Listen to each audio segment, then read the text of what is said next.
So one thing in the comments that went really well for you this week. 2 new rescue dogs. Yes, amazing.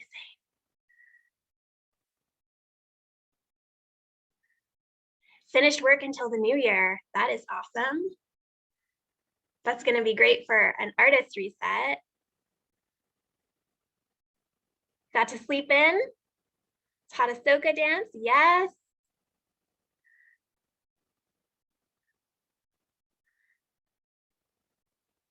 Done work for 2 weeks.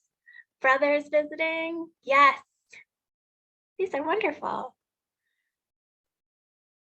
Restarting an old choreography. Yes. Oh, these are coming in so fast. Lots of fun dance stuff. Babysat neighbor's dog. Oh, Aziz's year of you was yesterday. Yes. Ooh, I love all this good news and happiness. Great food tour, workshop. Yes. Ah, brother got engaged. These are wonderful. Lots of brothers. That's so nice. All right. You can keep them coming if you haven't shared your. Oh, wow. Yeah, I'm having a recuperative day today. I'm recovering a little bit too. Okay. So we are here. We have I have about 50 pages of notes to share with you that I don't think we're going to get all the way through. But there's a couple focuses for the artist reset today. One is we're going to talk about what burnout is and how I think that most of us here are women. It does,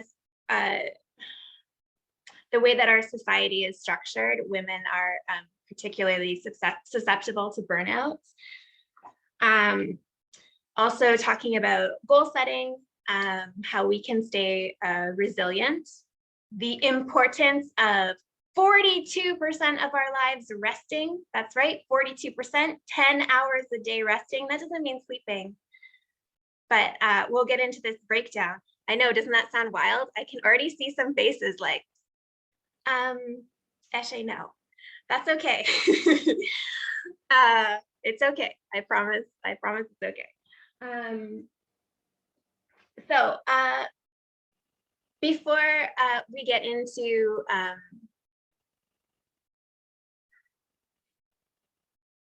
so our first question is, I want you to define winning in 20 ways. So you can journal it, you can share it in the chat section, it's up to you. So we're gonna define winning in 20 ways.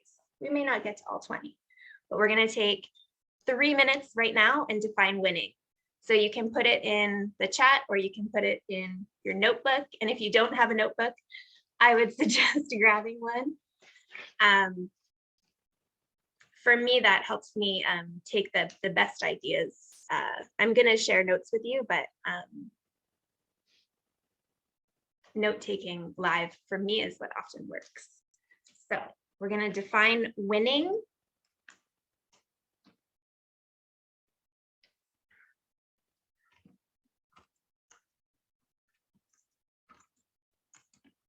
Work-life balance, yes. Yes, I love that.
Oh my gosh, I love these.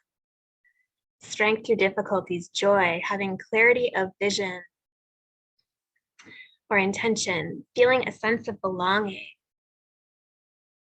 feeling happy. I love these. Finishing a project, even if it's not perfect. Yes. So when we come back to talking about our goals, this is going to come into play, which is why I wanted to start this way. Okay, so there's going to be a lot of thinking and writing for the first part, at least. Being present. Yes. Oh, these are so wonderful.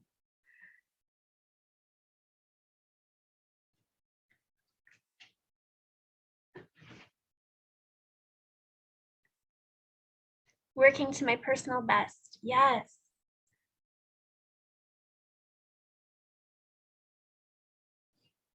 Oh, I love these new achievements. Yes.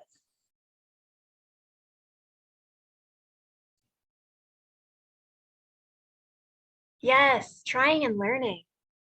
Yes, yes, yes.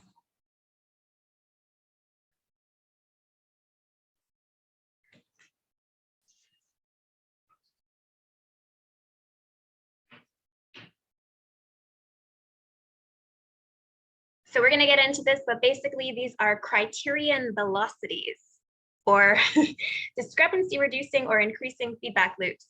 Anyways, it's important that we redefine winning so that we can see when we're winning, even if we maybe don't smash our goals, feeling amazed by something new.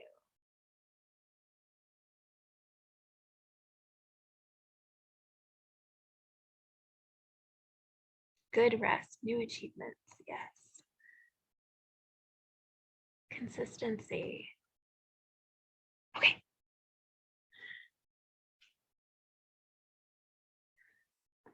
So our next writing activity, and I think it may be, yes, yeah, winning is so personal. And that's part of this exercise right now, is that winning is extremely personal, and it should be. And that, yes, our dreams and visions are going to be so personal. Okay, so this next activity, we are going to take 7 minutes for. So I want you to imagine that someone you care deeply for is struggling. And I would like you to write them a letter to help them get through this hard time. So 7 minutes, a letter. I'll mute myself and type it so that it doesn't do that annoying thing when the the speaker is typing and it's so a letter to someone you care deeply for who is struggling, and what would you say to them?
So if you just joined, we are writing a letter to someone we care deeply for, to encourage them through a hard time or when they're struggling.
Okay, so we're just coming up on our time here. Of course, all of these exercises you can keep going for longer with. So this is actually a letter for you to read when you are going through hard times, coming back to words of support from yourself. Probably you know what you need to hear the most in challenging times. You can add to this, you can make it a voicemail on your phone or a voice, I can't remember what this is called, memo recording. Okay. We're gonna come back and we're gonna make some more lists. But just to start moving through some of the material from today, I have muted everybody, but you can unmute yourself at any time. You are the boss of this class. So if you want to go faster, if you want to go slower, you have a question, please feel so empowered and encouraged and supported to unmute. Or if you're a chat person, throw your question in the chat. And if anyone notices I missed a chat question, also please feel empowered to unmute yourself and say, hey, Eshe, look in the chat. First, we're going to talk about burnout and what it is. And I'm sure most of us know, but getting greater clarity on surrounding burnout, because I think we can all feel when we're feeling burnt out, maybe not. So Herbert Freudenberger came up with this term in 1975 and defined it as having three components: emotional exhaustion, fatigue from carrying too much for too long, depersonalization, so a depletion of empathy, caring, and compassion, and also a decreased sense of accomplishment, a sense of futility, feeling that nothing you do makes any difference in the world. So emotions at their most basic level involve the release of neurochemicals in the brain in response to stimuli. Emotions are tunnels. So if you go all the way through, you get to the light at the end. And when you get stuck in the tunnel, that's when exhaustion happens. So we may get stuck because we're constantly being exposed to situations that activate emotion. So the pandemic, sometimes we get stuck because we can't find our way through. The most difficult feelings, rage, grief, despair, and helplessness, may be too difficult to move through alone. So that's where a coach or a therapist or, there's a lot of options for not moving through things alone. And sometimes we get stuck because of human giver syndrome. So this is because of the way our society is structured, this often falls on the backs of women. So in the book, Girl Down, The Logic of Misogyny, Kate Manne describes a system when the human givers are expected to offer their time, attention, affection, and bodies willingly to the other class of people who are called the human beings. So maybe you can guess who the human givers are in our society. It often falls to women to be the human givers. And I'm just talking also in the binary because that's where, unfortunately, almost all of the research exists, in the binary of man, woman too. I'm not trying to be dismissive of anyone, any kind of gender expression, but right now that's where most of the science exists, in the binary, unfortunately. And that's not to say that if you're not a woman, you cannot be a fall victim to human giver syndrome. So you're not allowed to inconvenience anyone with your emotions, and you might even be punished if you show your emotions. So this is, just the idea that we have to give everything of ourselves all the time, constantly think of other people. We're just constantly giving. We feel, and this can show up in the art world too. When you feel like, oh, I have to say yes to that show. I have to say yes to teaching, being a sub. I have to say yes to this opportunity. It's really important that we tune in and honor ourselves. So your body may know that human giver syndrome is killing you. Maybe that's why you're trying mindfulness and green smoothies and self-care. But your instinct for self-preservation may be battling an instinct that or not an instinct, but a learned philosophy that self-preservation is selfish. So sometimes those self-care activities can actually worsen your emotional state if you feel worse about doing them. So dealing with your stress is separate from dealing the things that cause your stress. And to deal with your stress, you have to complete the cycle. So basically, we can't tell our brains oh, it's okay, I'm fine now, because receptors in the body have been activated that are not controlled by just what you think.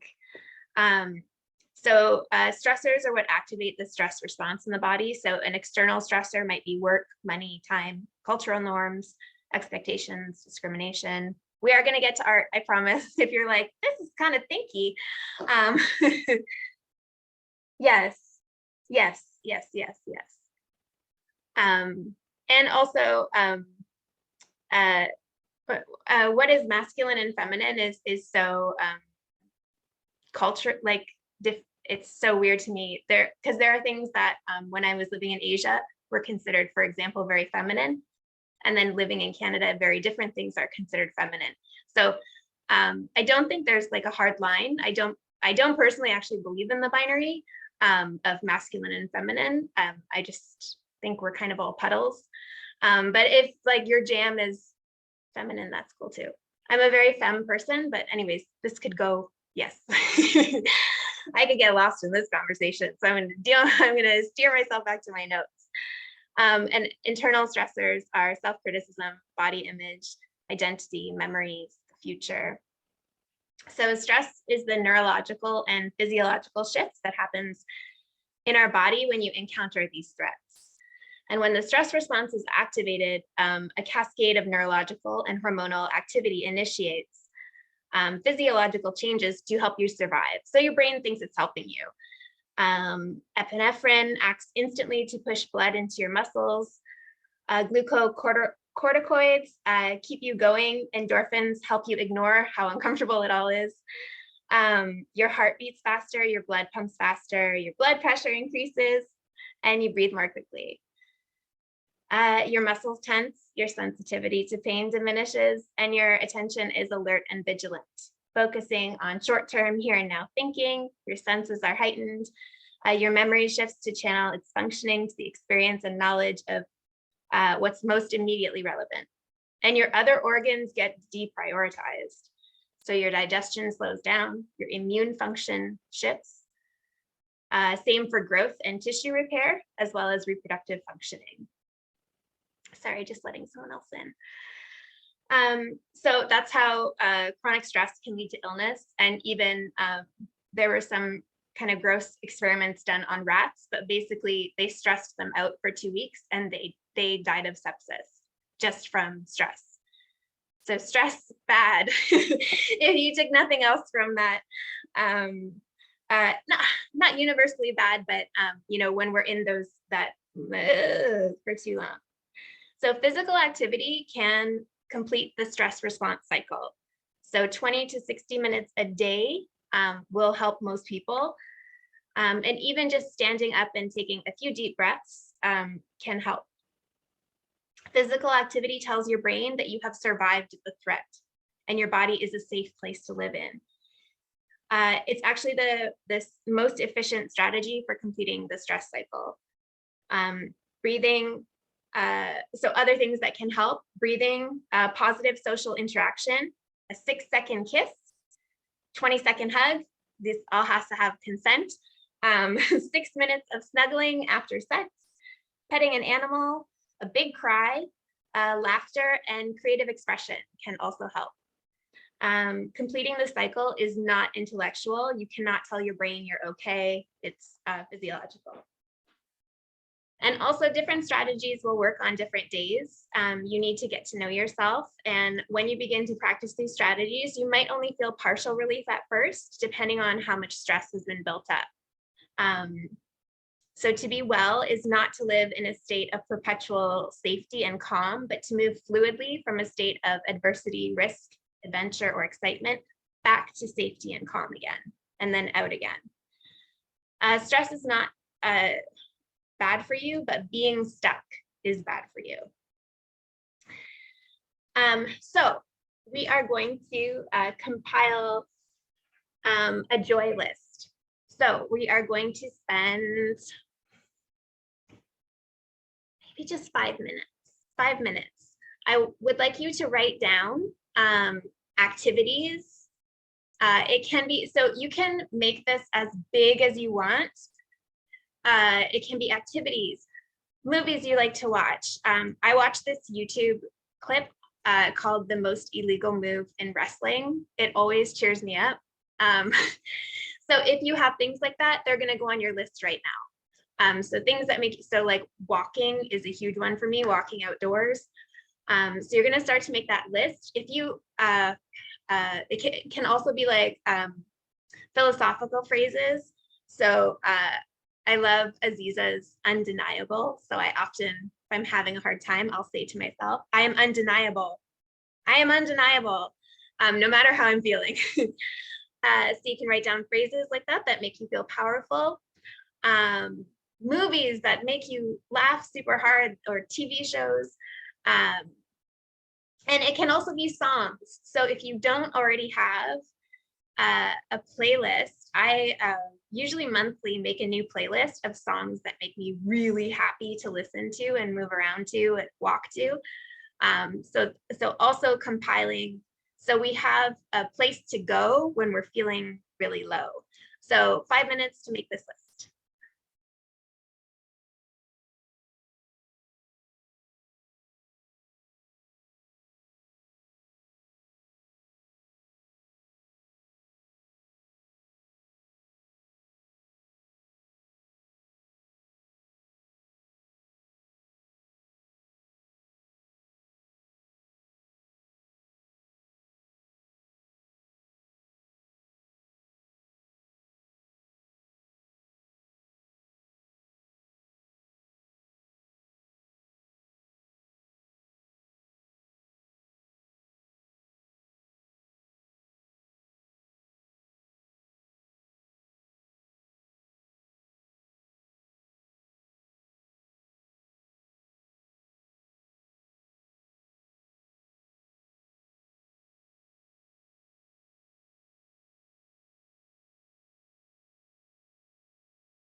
Okay, so this list that we have compiled, uplifting music, long baths, dancing, yes. Yeah, feel free to share deep conversations. What's nourishing you, because maybe it'll be something that someone else has not thought of. So these are good to turn to when you're stressed, but also they're great for getting into a positive mindset before you create something, or before you teach a class, or before you share of yourself.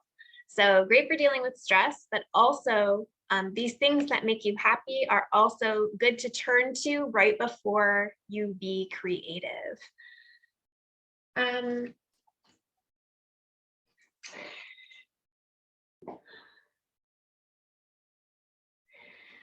So that list we made of also of redefining winning is going to be helpful. Nature walking, cuddling, dance, games, traveling, good food. Yeah, self-care, warm shower, pet my parrot. Yes, oh, parrots. I want a parrot. So we talked a second ago about the criterion velocity, or the discrepancy reducing increasing feedback loop. Basically, that's what tells you when you're challenged by something, whether you should keep going or give up. So what are the benefits of continuing? What are the benefits of stopping? What are the costs of continuing? What are the costs of stopping? And considering both long and short term. So when we're challenged by something, we need to remember that letting go is not the same as failing. So positive reappraisal is when you acknowledge things are difficult and you recognize the difficulty is worth it, and in fact, an opportunity. When something feels uncomfortable, you're probably doing something that creates more and better progress. So I often tell my dancers,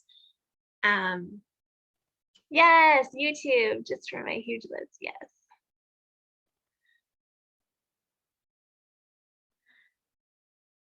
Oh, my chat is being funny.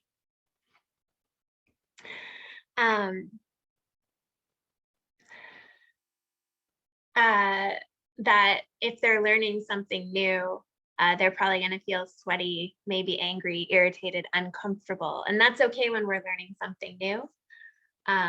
Strength is often our body's response to difficulty. So we do get, a better, our cardiovascular health improves, or we get bigger muscles if we're exercising, doing something like that. And it's also important that we establish a non-standard relationship with winning. So widening your focus to see the inadvertent benefits you stumble across along the way. So there have been a lot of times, I've auditioned or I've done a competition and I didn't do very well by the standards of that competition, but my dance got better, or my shimmy got stronger. So when I redefine winning, maybe winning is not placing in the competition. Maybe winning is getting better as a dancer, or winning is being confident enough to put myself out there and say, this is my dance as it is today. What do you think? And part of recovering from loss is turning towards your grief with kindness and compassion. So I really love, I think I got this from Heather Louise. But I'm pretty sure. So her friend was saying something not nice about herself. And she said, hey, that's my friend you're talking about. So that can be powerful when you're in conversation. It's a playful way if you're in conversation with someone who is speaking negatively about themselves, but it can also be a way to talk to yourself. So when you feel, I said something really not nice to myself yesterday. Oh, thanks.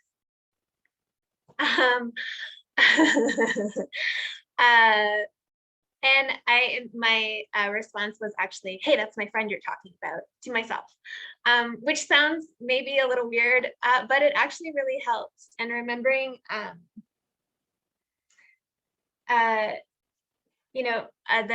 the best thing the way you can put the most love in the world is by being loving to yourself. So I would like you to think about what are you doing when you feel most powerfully that you're doing what you're meant to be doing? What am I doing when I feel most powerfully that I'm doing what I'm meant to be doing? There's no right or wrong answers. We'll take maybe 1 minute for this. When do you feel most powerfully, oh, I'm meant to be doing this? What are you doing? I'm guessing a lot of us is going to be dancing, but but all answers are so welcome. Sewing, yeah. Ooh.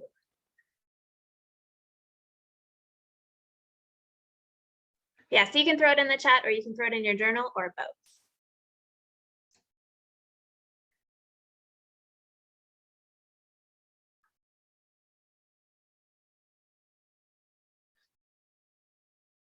Teaching.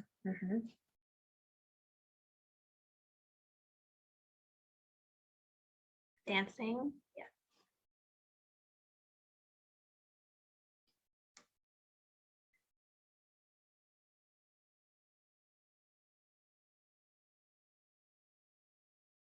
So Jim Cathcart has when you make your patients happy, has a principle called the acorn principle.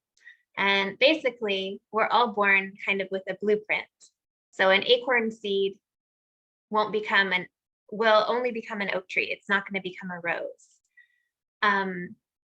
Dancing, when I teach my kids about how to handle their emotion, yes. Yeah, it doesn't have to be one thing too. It can be, it's probably not going to be like 25 things, but we can have a couple things in here. So starting to narrow this down to your thing.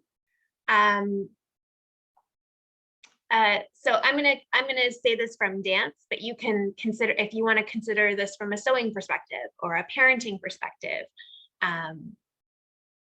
or you know, whatever it is, your powerful thing. What qualities do you most admire in a dancer? What traits? Maybe what kinds of things do you think should be taught?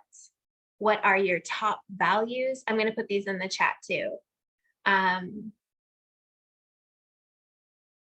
What values do you demonstrate? And how can you better nurture your values? So I know that's a lot. I'm going to type it up in the chat. And we're just going to take a couple minutes to think about this.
So if you just joined us, we're doing what qualities do you admire most in a dancer? What traits do you desire or admire in a dance partner or teacher? And you can change this to your field. If you could change the world of dance in one way, what would it be? What are your top 3 values? What values do you demonstrate in your practice? How can you better nurture your values?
Yes, I love these in the chat section. So feel free anytime to share your thoughts. Strength, musicality, connection to culture. Yes, yes. Sensitivity, inclusivity, confidence, poise, musicality, artistry. Yes. Expressive, good, positive energy, good posture, technique, diversity, professionalism. Yes. I feel like, friends, you're all my jams.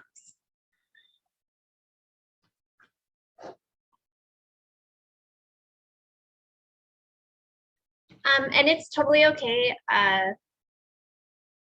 if some of these questions are pulling up blocks in you, or you're not ready to answer right now. You have more time. I will be sending notes as well. And you may also be experiencing alerts. So,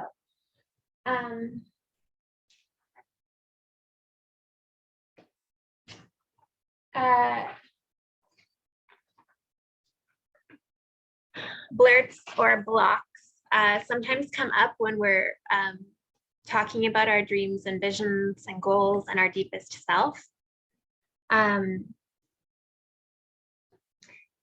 So these are,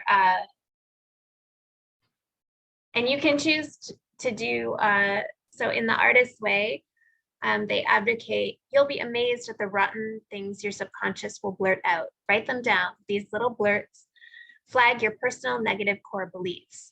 They hold the key to your freedom in their ugly little claws. Make a list of your personal blurts and try to discover where they come from. And they may not necessarily have to do with your art specifically. Do not let your self-doubt become self-sabotage. Your fear will always be triggered by your creativity because creativity asks you to enter into realms of uncertain outcome, and fear hates uncertain outcome.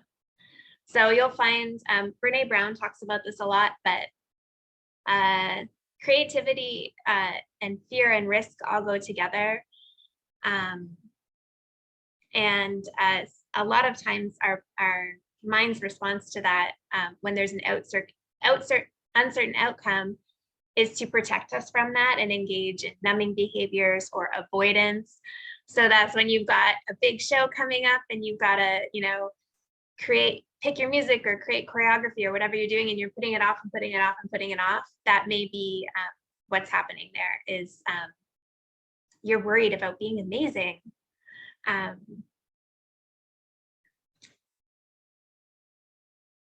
The new can also feel vulnerable and even painful.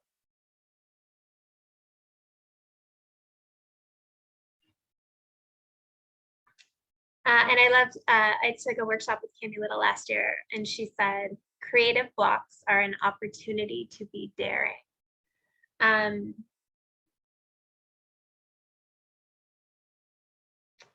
Periods of deadlock or insecurity are completely normal for artists. They can be really positive if we don't run away from them and if we confront the questions they force us to face. If we stay with our uncomfortable feelings, they can be really helpful, and we can usually get to a place of flow again in our work. That's from Finding Your Voice. Finding Your Artistic Voice. I'm trying to understand my own shorthands here. Also, any extended period or piece of work draws heavily on our artistic well. Overtapping the well, like overfishing the pond, leaves us with diminished resources. Our work dries up and we wonder why. The truth is that work can dry up because it is going so well. As artists, we must also learn to be self-nourishing, which is what the Joy List is about. I call this process refilling the well. Think magic, think delight, think fun. Do what intrigues you, explore what interests you, thinking mystery, not mastery. So this can also be another way to look at that is like, what would your inner child love to do? And maybe it's just like, go to the candy store and then like make snow angels. It doesn't have to make sense, and it doesn't have to be like lofty and artistic either. To like refill your own soul. It's really super personal.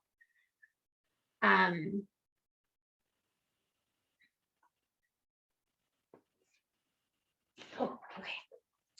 Back to,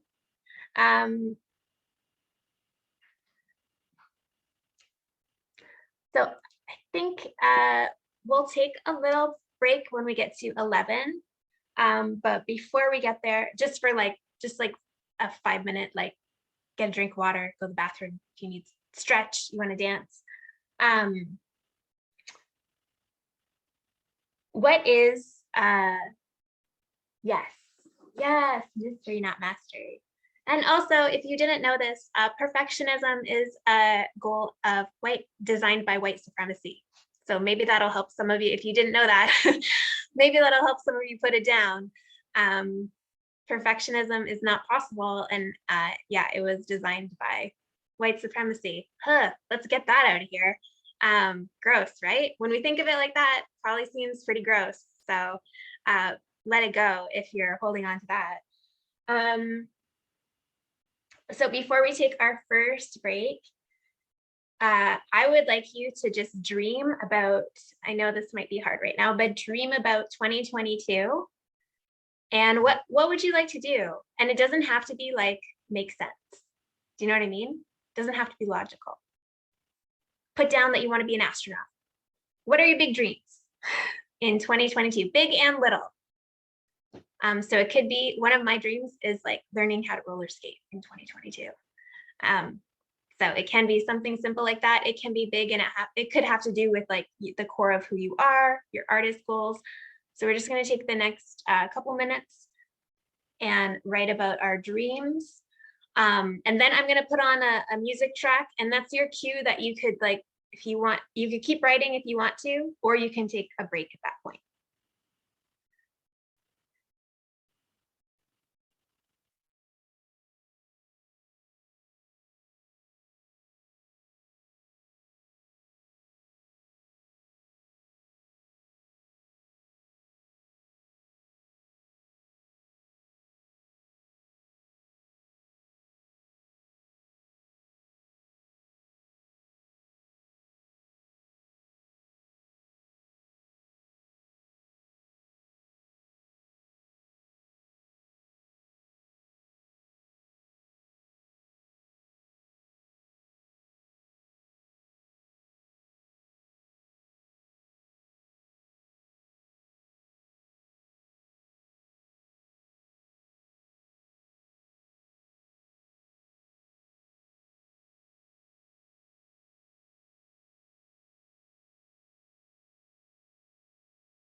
Yes, dance with people in person. I hope so too. So I'm going to play just some music for 5 minutes. If you want to dance, you can dance. If you want to grab some water, feel free to do that. So we'll start back in 5 minutes.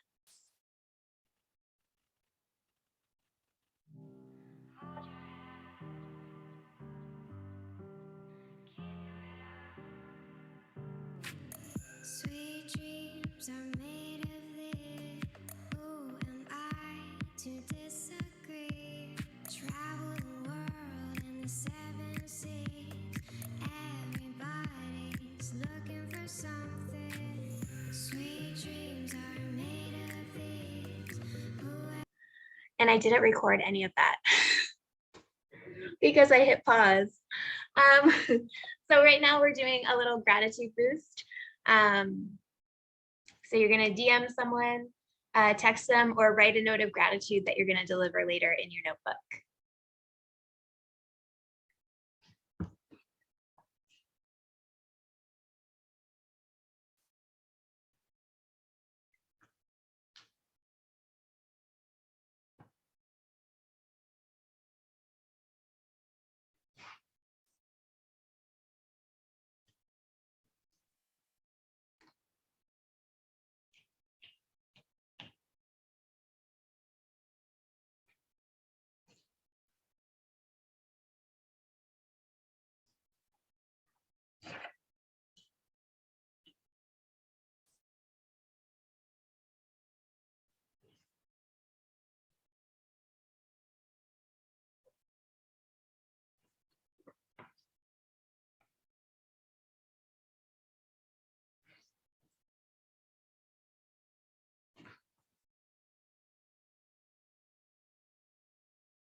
Oh, cute. Just texted my husband. That is really cute.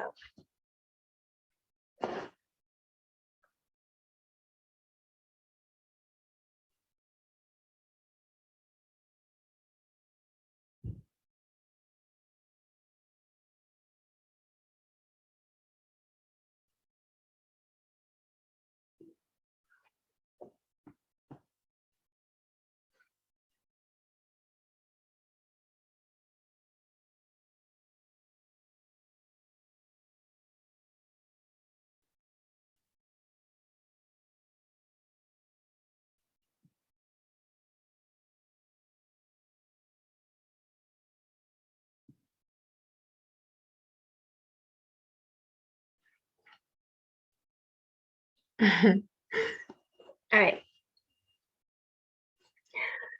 So we're going back and forth on a couple things, and they all they all relate to this idea of texted my bestie. Yes. Um, Gratitude practice is another way that we can get the good feelings going, and it can be a way, an activity to do again before you sit down and create something or make something or teach something. I work with Lisa Zahia, and before she teaches her coaching sessions, she says, "Let me be what everyone needs in this class." So if you have, and I actually have adapted that, and I use it when I'm performing as well. So if you have rooting yourself in these phrases and philosophies can be a way to ensure that the essence of who we are is coming through when we're creating, performing. Yes, yeah, gratitude is such a, we could do 5 hours on just gratitude, but yeah, gratitude journaling is a super great practice to get into. I was really glad when I started doing it just because when I was in graduating high school, I wrote my friend's mom and just said, I grew up actually, this is a vulnerable space and it's a safe space, pretty abused. And my friend's mom didn't know that they were such a safe space for me. And so I ended up telling her that like when I was graduating high school, a lot of years later. And she wrote me back that she had no idea how much I meant to her. And very, very sadly, she ended up passing unexpectedly a few years after that. And I was so glad that I had expressed to her how she had changed my life and helped me. So yeah, I recommend reaching out and letting people know what they mean to you. And yeah, also, it doesn't have to be fancy. It can be just like, okay, before I get out of bed, I'm going to think about 3 things I'm grateful for. Before I fall asleep tonight, I'm going to think about 3 things I'm grateful for. Or if journaling, writing it out works for you, that works for me. That can be a great way to get into this. You know, the essence of who you are. Speaking of that, so for all of these questions, you can also think of them as, so you can think of them as now. The next question I'm going to ask you is about the essence of who you are. So it can be now who you are, or it can be who you dream of being in 2022. So essence is your kind of your heart and soul. For example, when you're performing, it's how the audience thinks and feels. So, and if you're not a performer, if you're someone who dances for pleasure in their living room, all of these questions and answers still apply because you're performing for you. So what emotions does your art create? What personality does your art have? What word best describes the common characteristics between these 2 answers? And you can also think of so we're going to think about what is our personality and what is our essence. So personality is the way your art speaks, behaves, acts, and reacts. Think about the human attributes your art has. Is your work lighthearted and fun, serious, playful, direct? And what 3 personality traits do you want it to reflect? So I'm gonna put that in the chat as well.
I'm also going to add one more, and that is what makes your art unique?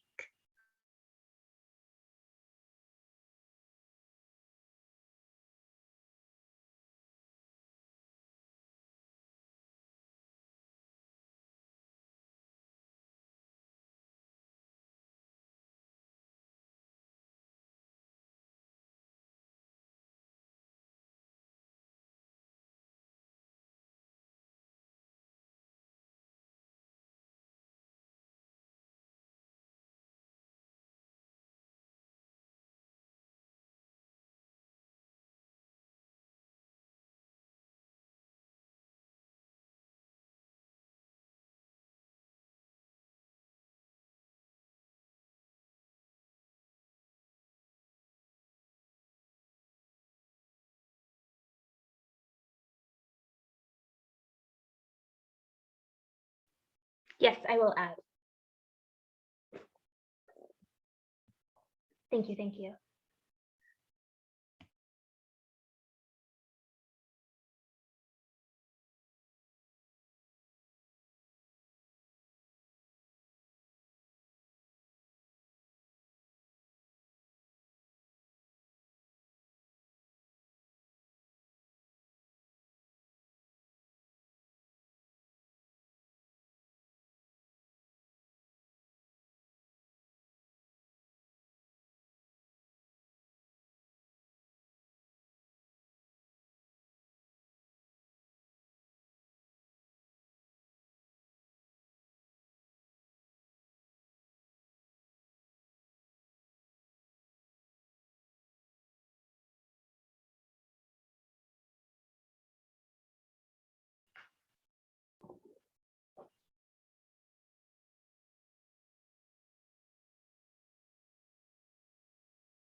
This may seem unrelated, but I promise it's all related. I would also like you to reflect on the last year, your 3 biggest successes and your 3 biggest challenges. I'll put that in the chat as well.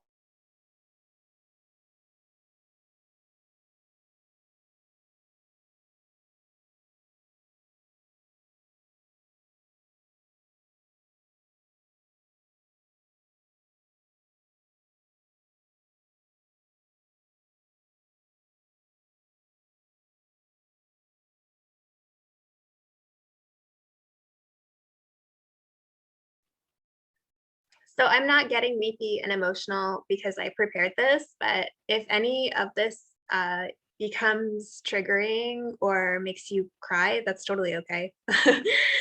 When I'm writing out these things, it often does. And I just wanted to assure you, if that's what's happening, that it's normal and okay. And you're so welcome. You're totally welcome to have big emotions here.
It's really my honor to share this time and space with you. So thank you for being here.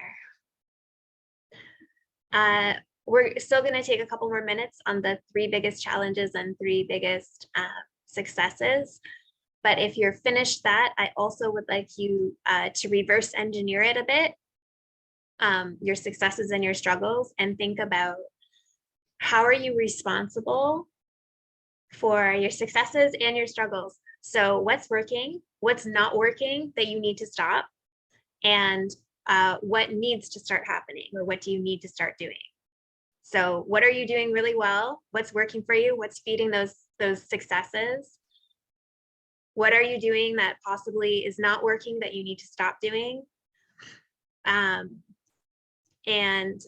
what needs to start happening, or what do you need to start doing that you haven't been doing for the future? And you can also start to include with the reverse engineering, you can also include your goals for next year.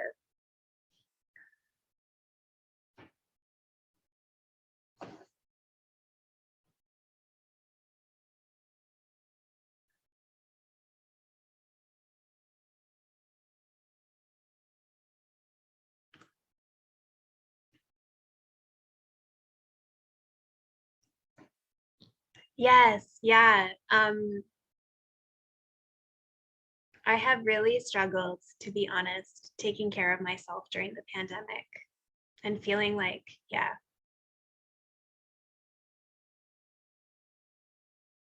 knowing that you deserve to feel good and do things that make you happy just because you're alive and not because you need to earn them. That was a big thing for me to learn this year. Yeah. Power tears. If you don't already know what power tears are, it's not being ashamed of having big emotions and switching from thinking of them as a weakness to a strength because you're showing true vulnerability. Welcome to my power tiers. So reverse engineering the successes and struggles and possibly reverse engineering for your goals next year. And then we'll talk a little bit about habits and goals as well.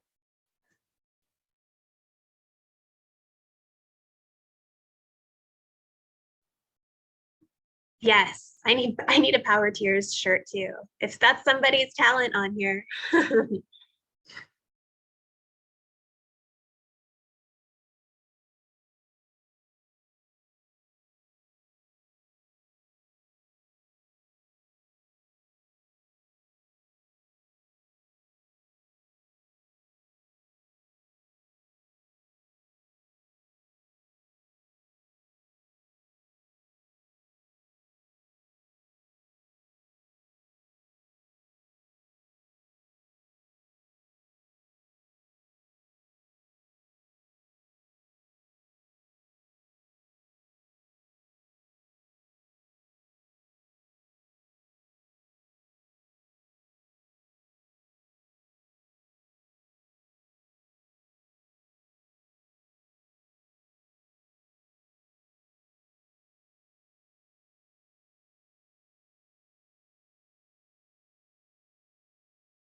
The more specificity also you can give to yourself. So maybe instead of like, I will engage on social media more, maybe being really specific and like, I will post 2 times a week on social media. Or, whatever it is. But if you can be really specific with the reverse engineering, especially for things you're going to do. And as much as possible, I would encourage you to speak in a positive voice to yourself. So the same thing in dance too. So for example, I'm a sloucher in my non-dance life. And sometimes it creeps into my dance life. So when I'm talking to myself about that, I say, instead of saying I will not slouch, which has kind of a negative mindset, I say, I will dance with my heart open and my shoulders rolled back and down. So if you can put positive wording into the reverse engineering, that can also be helpful. And specificity.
I love this. I will move in ways that help my body to feel strong and loved. Oh, so good. Okay.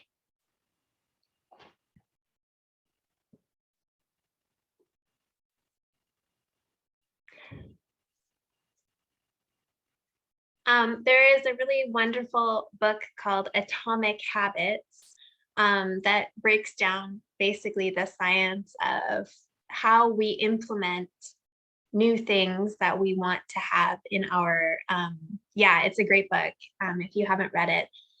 But basically, um, you know, the way we make a lot of the biggest changes in our lives is starting off with small steps. So instead of saying, atomic habits, I'll write it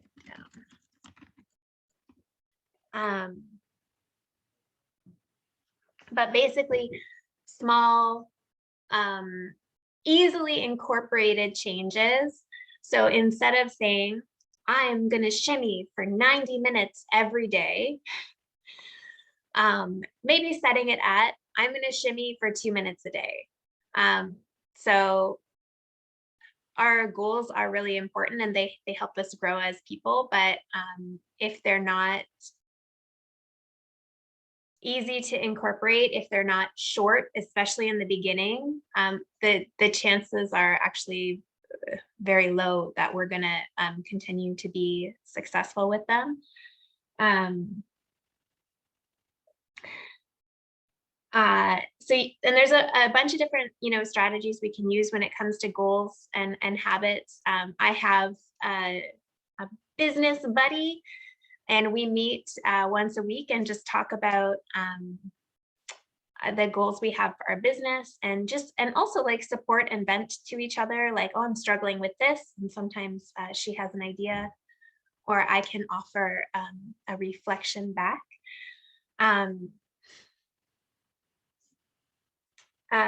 So business or accountability buddies, sometimes even just posting on social media, did my workout today, can be really motivating for people. There's all kinds of having a little calendar that you actually check off is quite psychologically stirring for most people. Motivates them to get there, to put their sticker or their little cross.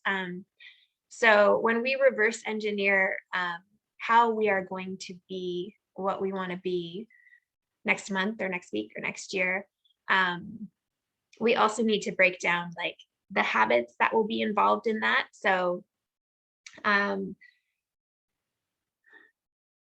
you know, if I want to, I don't know, perform at such and such a show, maybe I need to make sure that I'm actually practicing dancing, and honestly assess what if it is a dance goal, maybe how much are you actually truthfully calling myself out here, how much are you actually truthfully dancing, you know, in a week's time, kind of thing. And is what you're doing going to get you where you want to be? And you know, if anyone has specific questions that I can help with, or you want to DM me after the workshop, that's totally cool too. I noticed a big change in my dance, even just trying to do, I gave myself the goal of an hour a day or 7 hours a week. I'm also a dance teacher, so this is my full-time job. So maybe you don't need to, I took a workshop with Laomi, who's a Vogue pioneer. And she was saying for 10 years, she was like, do you want to come for my spot? 10 hours a day for 10 years. She was like, if you want to try and beat me, that's the, you know, time you need to put in. So I don't think you need to do 10 hours a day for 10 years. But having an honest approach to how you're approaching your work is helpful. So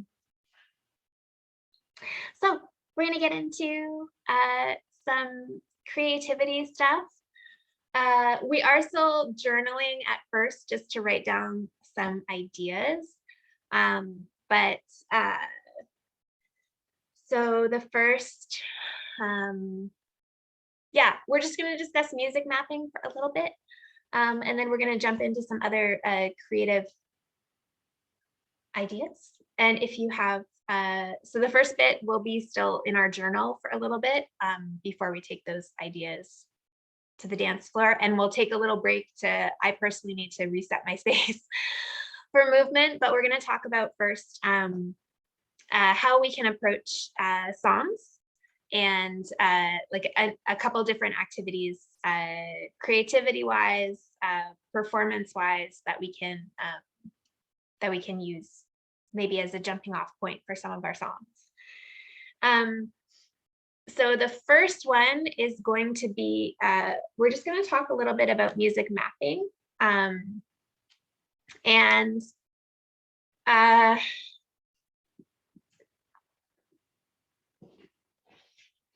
So music mapping is obviously for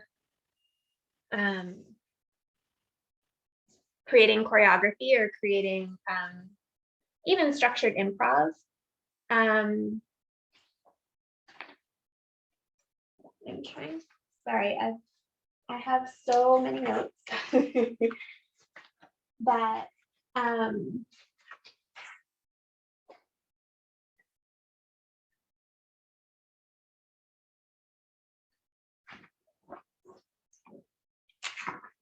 I wanted to talk specifically about, we're going to be doing some improvising. Anyways, so music mapping is useful for if you don't already music map, it's okay.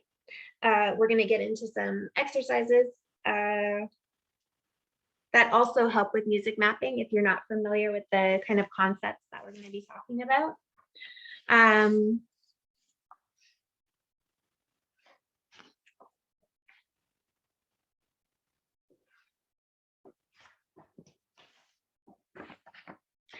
So music mapping is like you picked your song and you want to get into it. Oh, here's my. And so choreography versus improv. Both are skills. Anything that is a skill is attainable.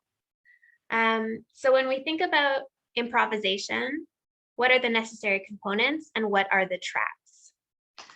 The point of improvisation is that it's fun and engaging for an audience to share in an artist's moment of inspiration. It's very attractive to the amateur as it's free. There's no choreography or lines to learn. There are no or fewer rehearsals. And sometimes people want to be applauded just for the attempt. So this is where we think about the skateboarding duck. And that's where we're so distracted that something is possible. We don't think about if the offering is any good.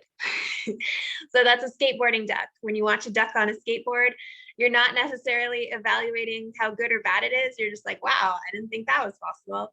And that's not where we want to be when we're improvising.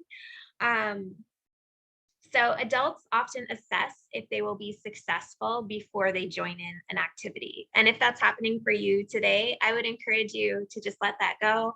Also for the dance portion, you're so welcome to have your screen off if you're not feeling, and for the whole thing, obviously too.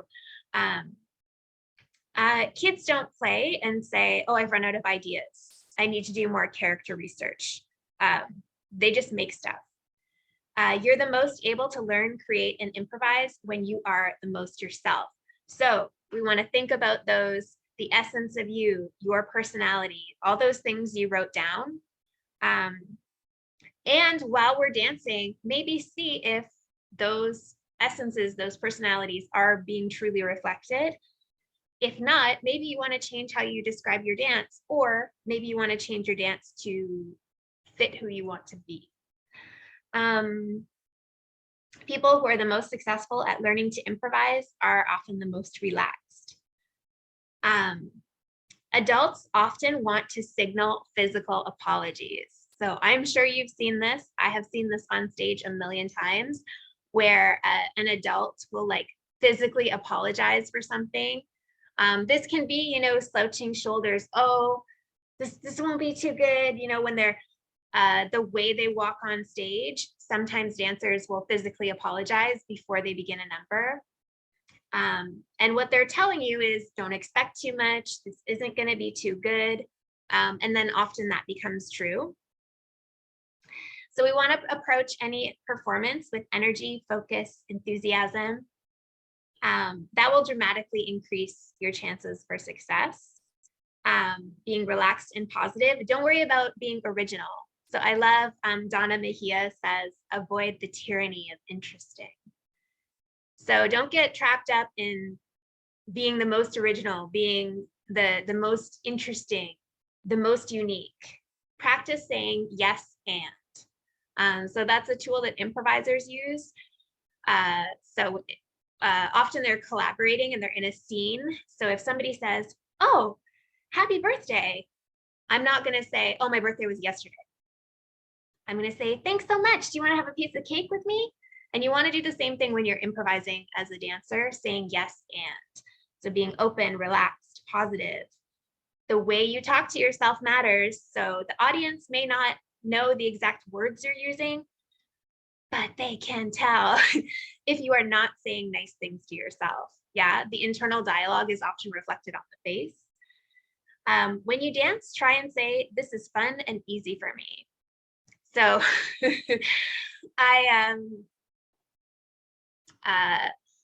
when I'm having like the hardest times, I will say to myself, this is fun and easy for me.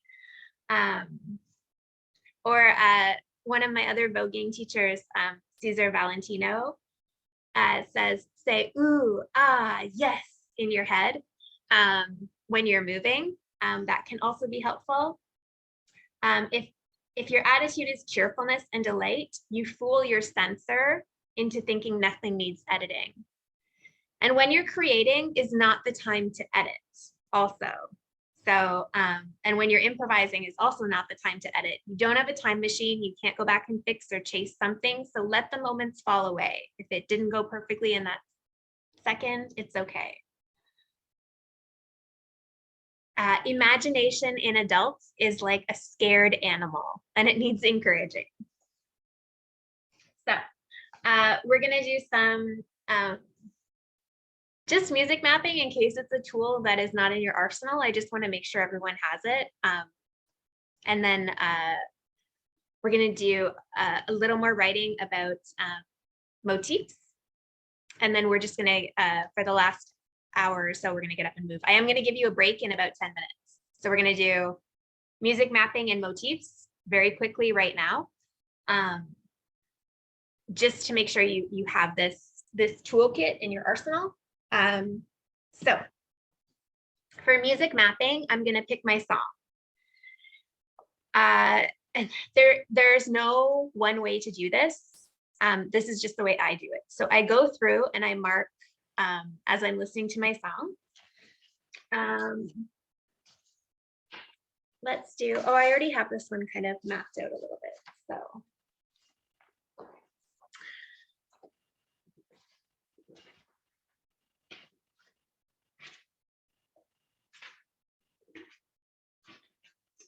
Okay.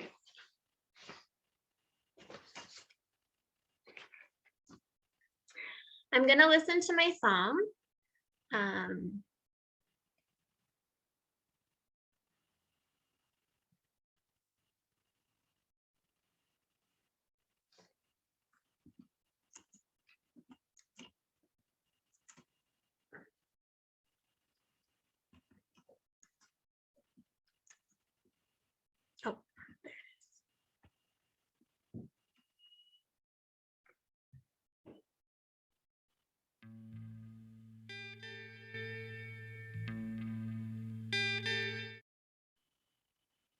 So this is Omar Khorshid.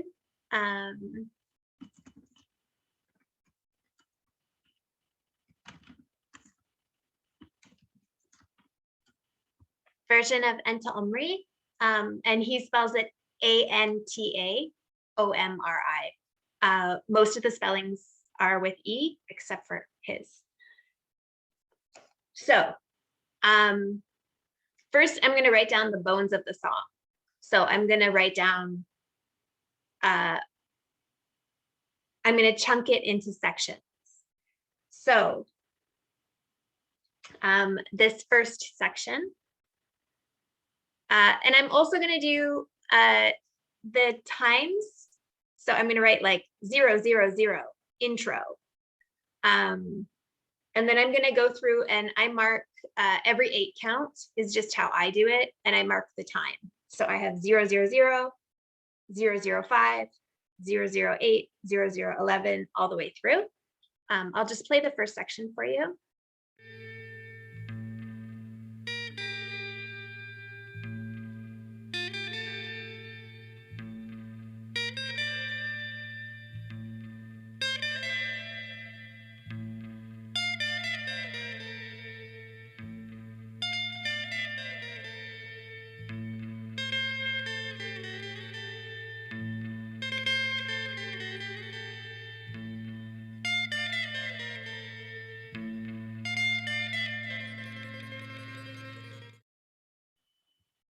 Okay, and then for that first section, I'm going to write down, how did you feel? How did I feel when I listened to that? If you want, you can throw stuff into the chat section. Just for the sake of time, I'm going to tell you my notes, what I have written down. So I have tender, vulnerable, reaching, yearning, pulse, dripping sweetness is what I felt when I listened to that. And then I mark when there is a big emotional change. So for me, that is this section.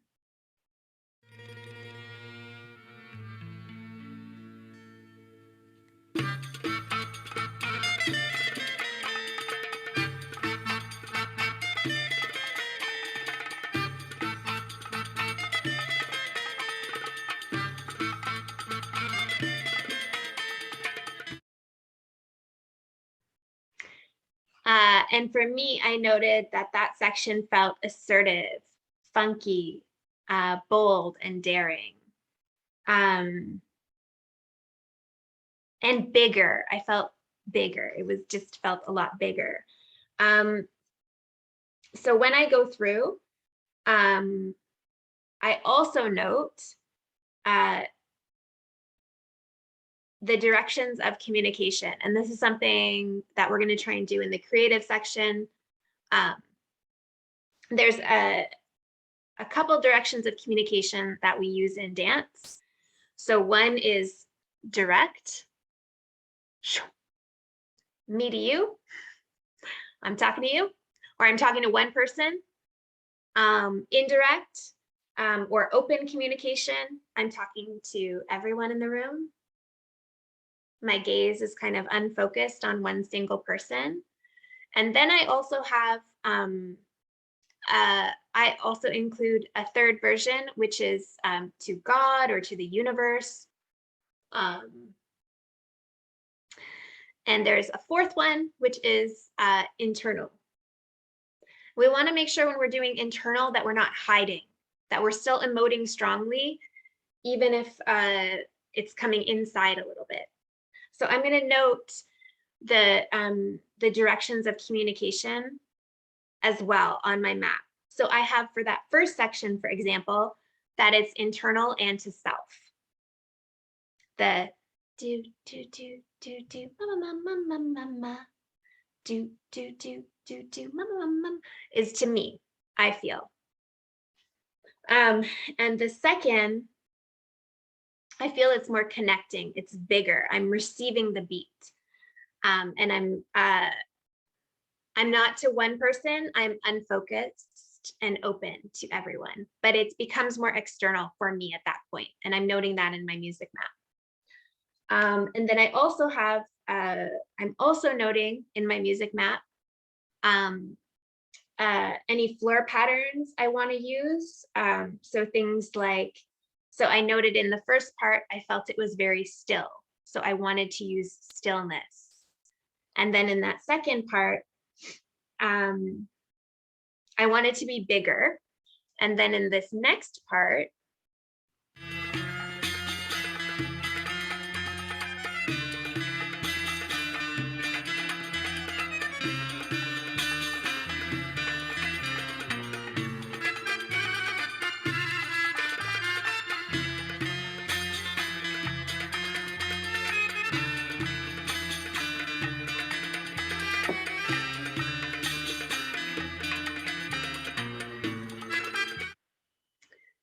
I felt compelled to turn and sway and turn and sway and fill the space. And then in the following part, I know this is fast. Oh, I'm glad this is useful.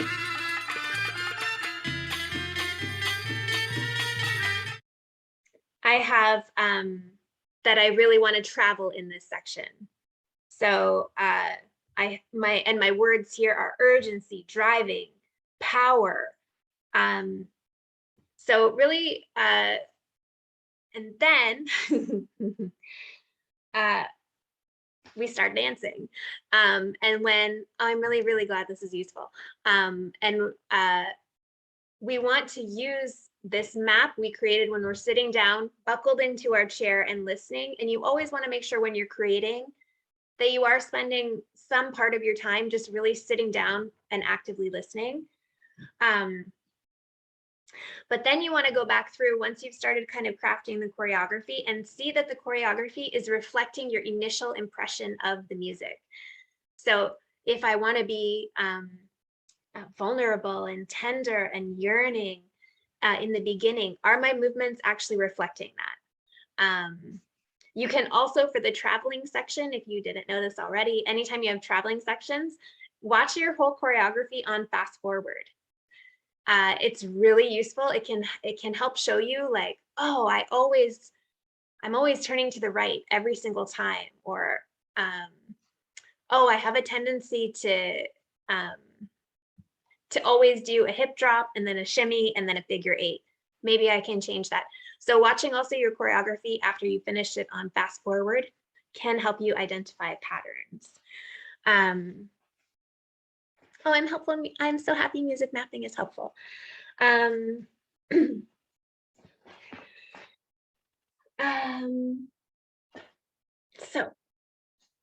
that's just one way to break down a song. And you can also use that, if you're improvising,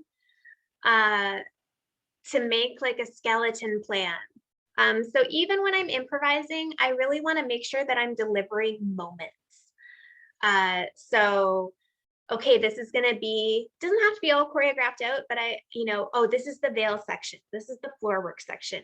This is my shimmy section. I'm going to do some great turns here. I would also always think about, what are your superpowers? What are you really great at? And put that in every piece. Like really, and if you don't know what your superpowers are, I would encourage you to watch a couple videos of yourself, or ask a friend, or think about, what are the compliments I always get when I finish dancing? Are any of them the same? And if they are, think about incorporating those things. If you don't have a coach already, I would really strongly encourage you to have some kind of feedback loop somewhere, where it's a friend or a coach or someone.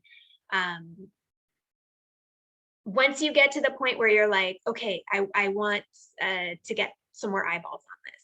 If ever, if you're just like, I'm dancing for my houseplants and that's what makes me happy, that's totally amazing. I really want you to tune into what's making you happy. So music mapping is one way that we can dissect the music we're using and create a performance, whether it's improv or choreography the whole way through. And I often do, because especially if I'm choreographing something that's belly dance, I do try and leave moments for myself or for my students to improvise. For my students, so that they can share who they uniquely are, and they're not always dancing my moves, but they get a chance to share their artistic voice on stage. For me, sometimes it's so that I can have moments of connection with the audience that aren't really super about the dance in that time. So it really just depends on the show as well. Like, for example, I work with drag artists a lot, and a big part of the performance is actually accepting tips from the audience. So I had a really challenging time when I went up and I did like my choreography the whole way through, because people wanted to interact with me and give me money and just tell me they liked me. And I was like, nope, it's shimmy time right now. So being able to also modify your craft to suit the audience is important as well. Making sure that you're keeping up the contract that you have with the audience. So for example, if you tell them, come and see the Star Trek belly dance show, and then you are like, I'm not doing Star Trek, I'm just going to do a straight up Méjancé. Just being aware that if they had an expectation you were going to deliver A and you serve them B, some people may not be happy. So titling your work appropriately is also a big part of when you're sharing your work. Noting, I love fusion. There's nothing wrong with fusion. But for example, I do Turkish Roman as well. And I see a lot of people who present Turkish Roman fusion as Turkish Roman. So just knowing and asking, ask a teacher, someone you trust and love, hey, when you see this, you know, am I just asking yourself, am I delivering on what I'm promising? Okay. Let's take, we'll take a 3-minute break, 3 to 5 minute break. And then we're going to get into motifs. The first little bit of motifs will be a little thinky listening, but after that we won't need too many notes, I don't think. So if you want to start to prepare your space a little bit more for dancing, this would be a good time.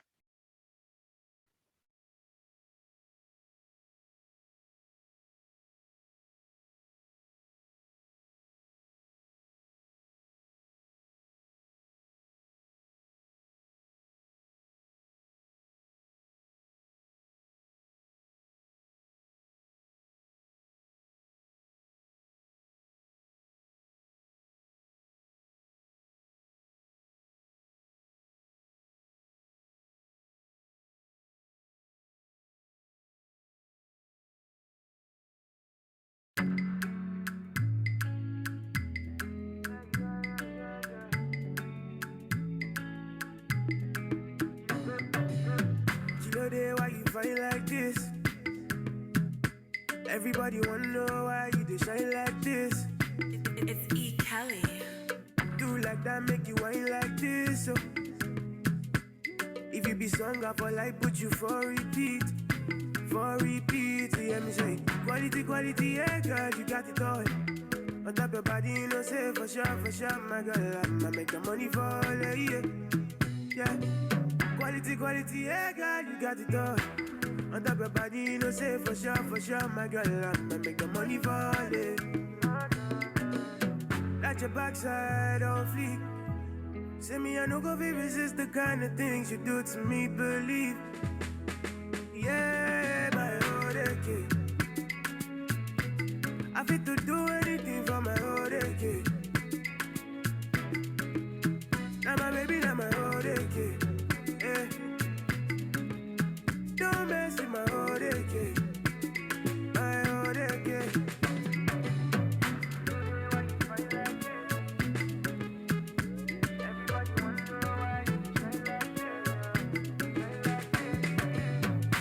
Medicine. I go fit to give you anything. Show my joy for me. Why would you anybody roll for me? One question. Tell me where you come from. I know you better fool. Oh, they gave me a one more. Quality, quality, yeah, girl, you got it all. On top your body, you know, say for sure, my girl, I'ma make the money fall, yeah, yeah.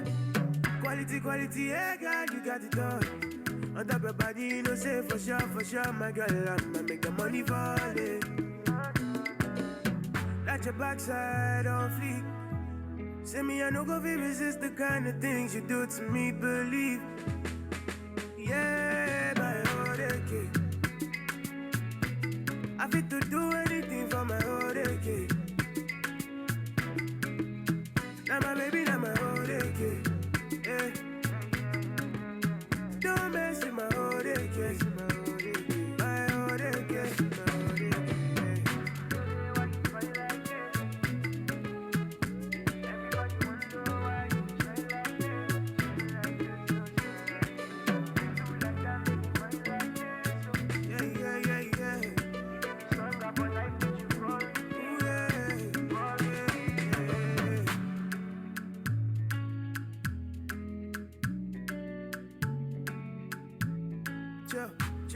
Your boy on deck.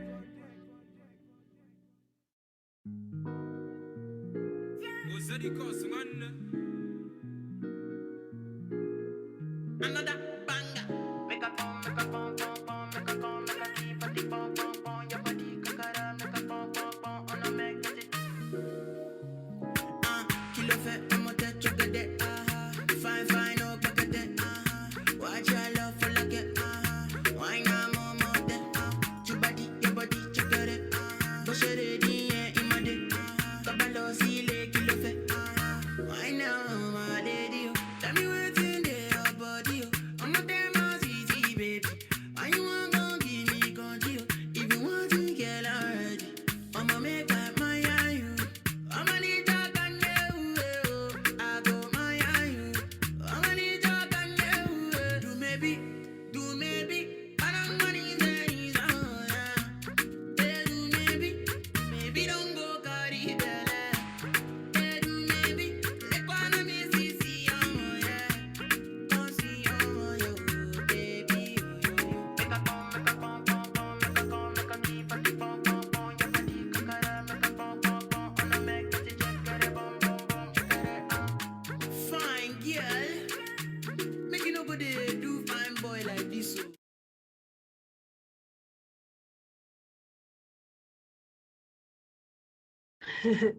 I'll just give everyone a second to come back.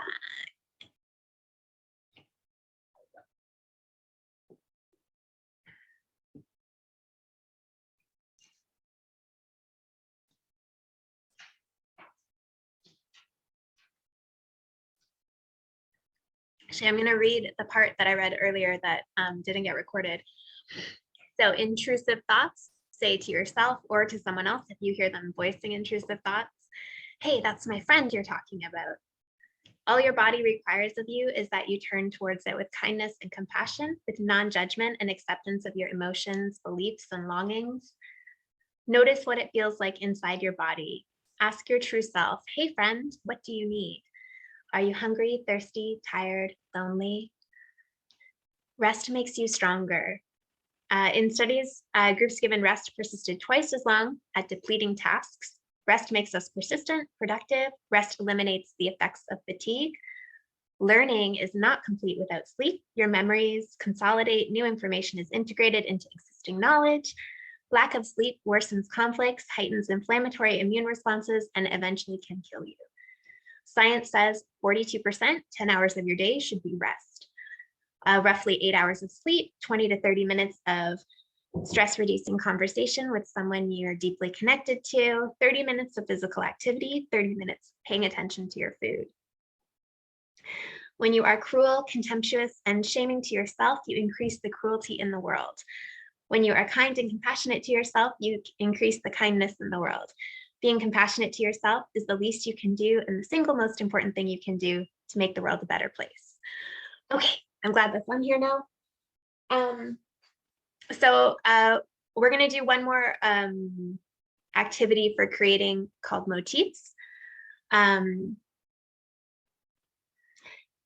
of your artistic voice as the swag bag or reward that you get for attending the party, but not as the ID that you need to get in. A lot of creative people think that they have to have their artistic voice sorted out before they start making art. Give yourself permission to be a beginner. By being willing to be a bad artist, you have a chance to be an artist, perhaps even over time, a very great one. You do not need anyone else's permission to live a creative life. The work you do while you procrastinate is probably the stuff you should be doing. Stuff that's just play, that's actually the good stuff. That's when the magic happens. So give yourself permission to play. So in this next section, I'm working with my friend Angela Josephine on a song. And we wanted to collaborate, but we wanted to make the collaboration easy to do. So we're using motifs in our work. So I'm going to play you our song, and you can throw in the chat section any word you think of when you hear the song. Doesn't have to be There's no limit. And it's not a belly dancey song.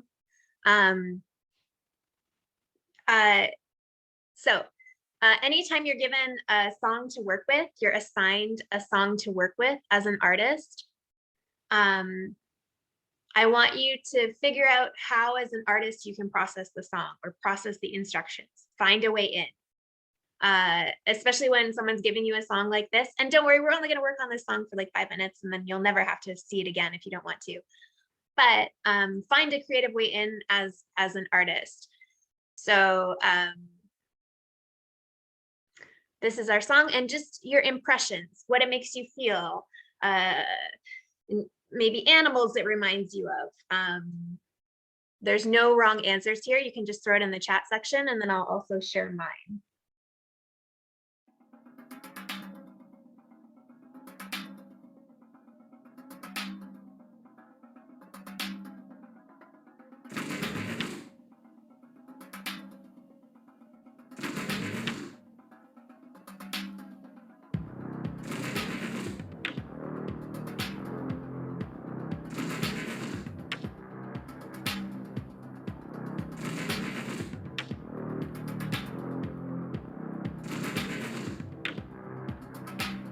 Chest and the head divided by a white laser.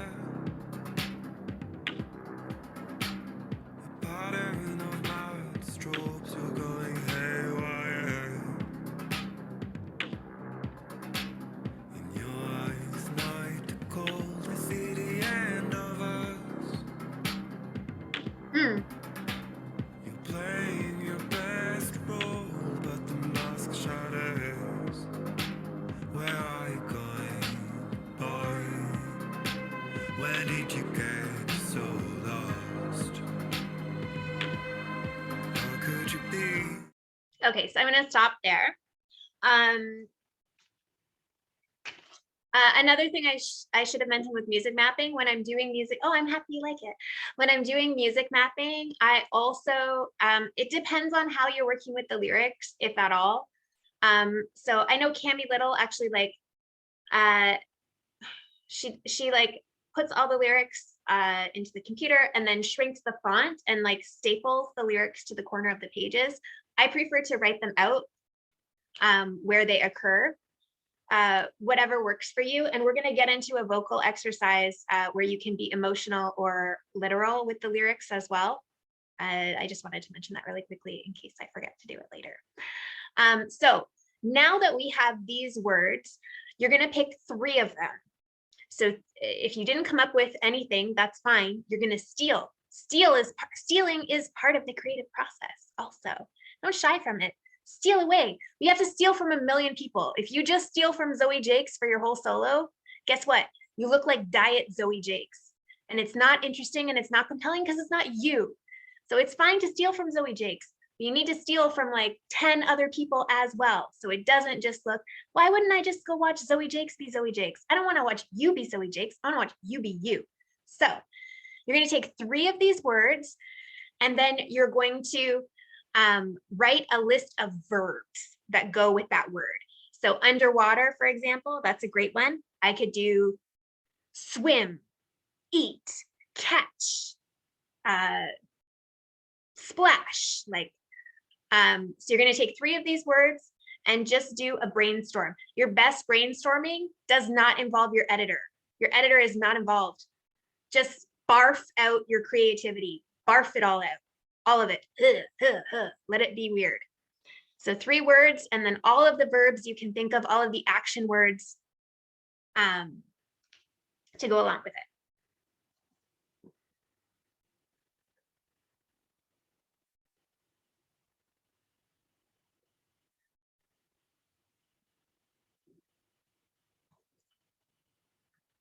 And you can steal from the chat section if you didn't come up with 3 on your own.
Okay, so from here, hopefully you have something like this.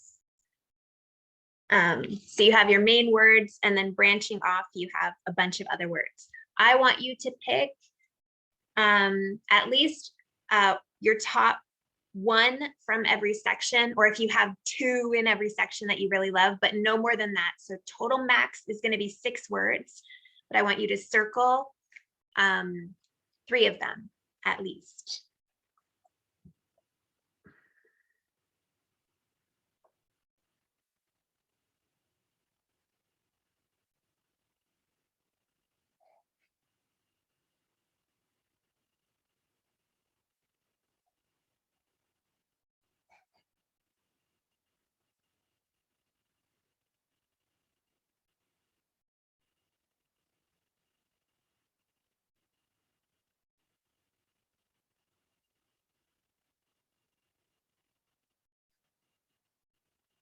So just to flesh this out and so it's clear in case it's not clear. So for example, I picked, I redid mine and I picked from your suggestions. So I picked underwater, industrial, and ominous. So for underwater, I have float, swim, splash, hunt, can't breathe, sparkle. For industrial, I have dimming, building, hammer, break, create, hopeless. For ominous, I have expand, scare, frighten, threaten, intimidate, and future. So for me, the 3, and then from there, I'm going to pick 3 of the branches. So I picked hunt, hammer, and expand. So we're going to get up and start moving. And again, your editor is not invited right now. The editor, the one who's going to be like, that's cool, that's not cool, that's interesting. Oh, look at that other screen. No, they're not invited. So you can tell them, hey friend, appreciate you. This is not your time to shine. Their time to shine is later in the process, if ever. So I'm going to think about expressing hunt, hammer, and expand for myself. You have your own 3, or if you're like, I have nothing, you can just do mine with me.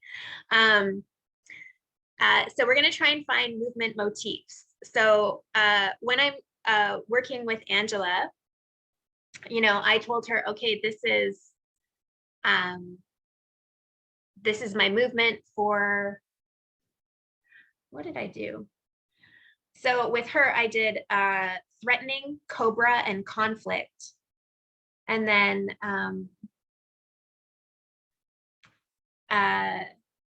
so for that one, I have and I'm going to show you just for example, what happens beyond this step.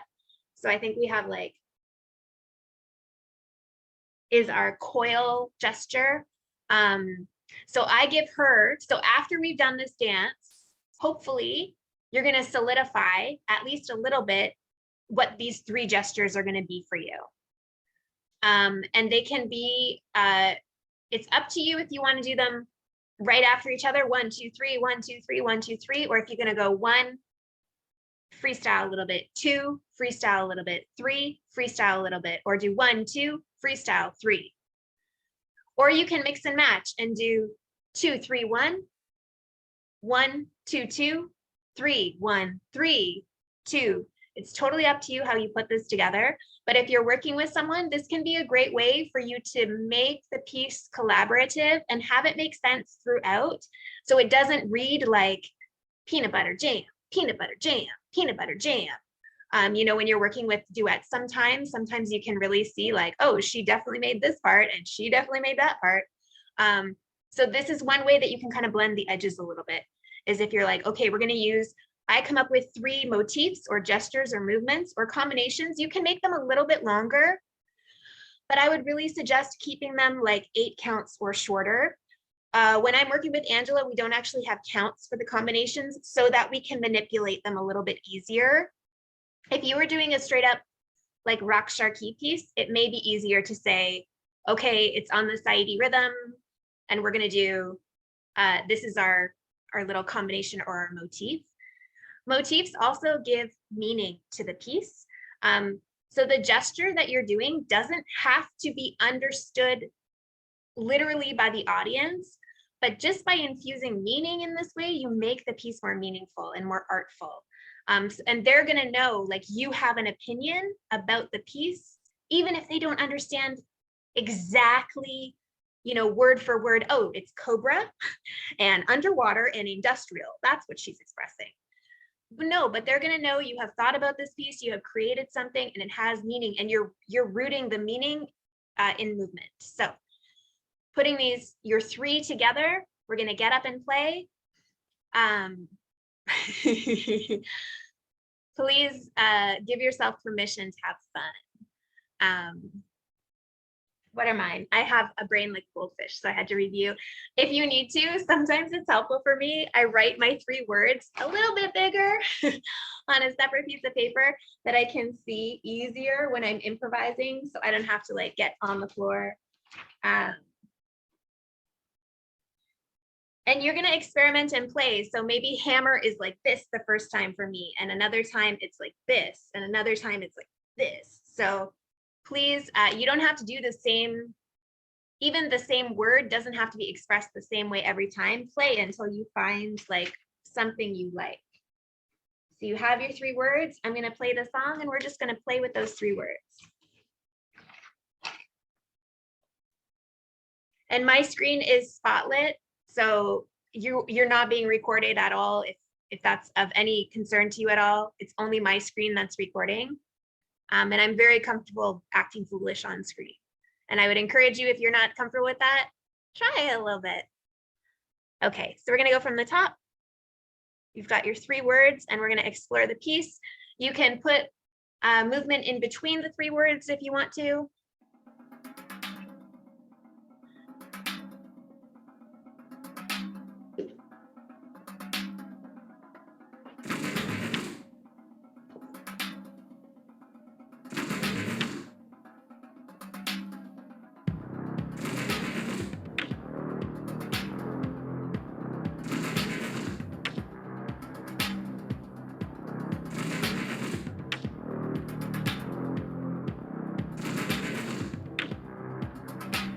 The chest and the head divided by a white laser.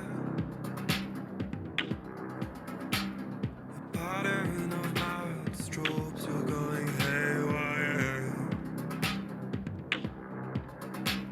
In your eyes, night cold, I see the end of us. You're playing your best role, but the mask shatters. Where are you going, boy? Where did you get so lost? How could you be so blind? How could you be so blind?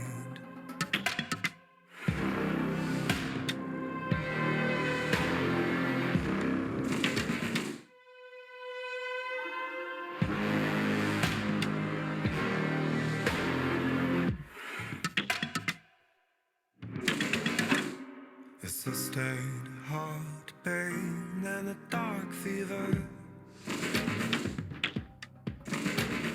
How did I get fooled by such a savage curse? The more I forgave you, the more it backfires. Now you're dancing through the smoke like nothing else matters. Where are you going, boy? Where did you get so lost? How could you be so blind? How could you be so blind?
Yes, this is Goliath by Wood Kid. One word, Wood Kid. Yay! So we're gonna keep exploring.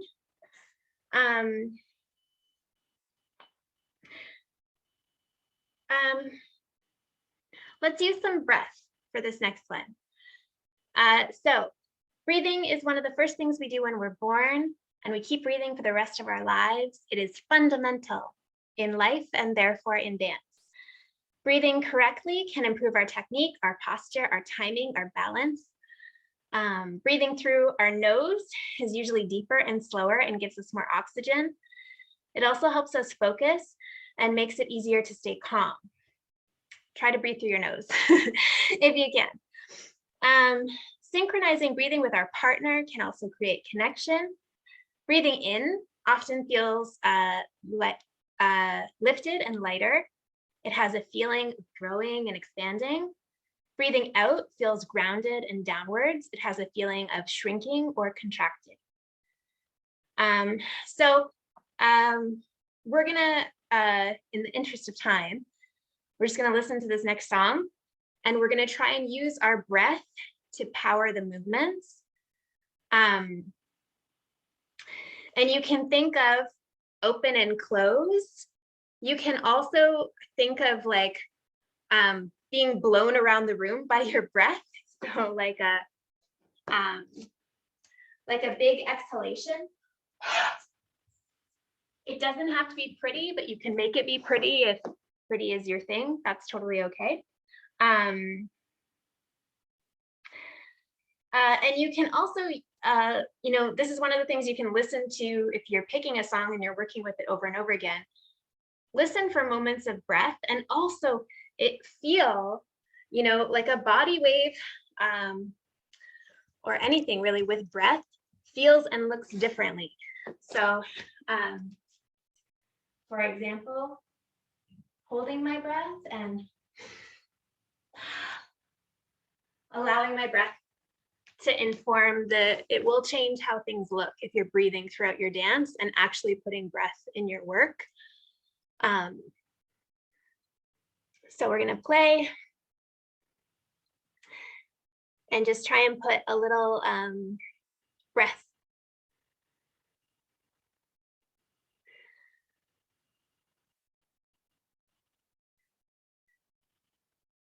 So you're just finding my playlist.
That was Time of Extinction by my friends Jambi and I really wasn't trying to make this class all industrial, but here we are. Um, we are going to use belly dance music for the next one. One, if you're like, this is not the class I signed up for, I apologize. Please feel free to like have a drink while I'm finding my next notes. Here we are.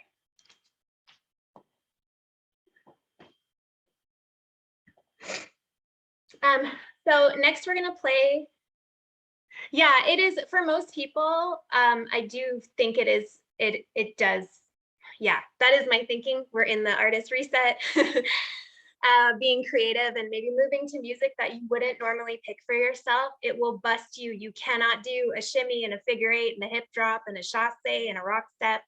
Cannot do it. So how do you move when your bass music is taken away from you? Who are you when that's not there? You're the same person. You have style and artistry inside you. We just have to figure out how to impose. And this is another part of like affirming, finding, or shining a light on your superpowers. You know, maybe your superpowers are gorgeous arms or heavy hips or turning. You can put all of that on any kind of song that you're working with.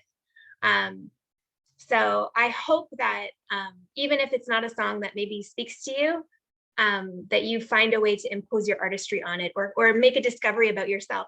And maybe the discovery is just like, I never ever want to hear a single industrial song for the rest of my life. That's okay too. Oh, I'm so happy this is helpful. I'm trying my doing my best.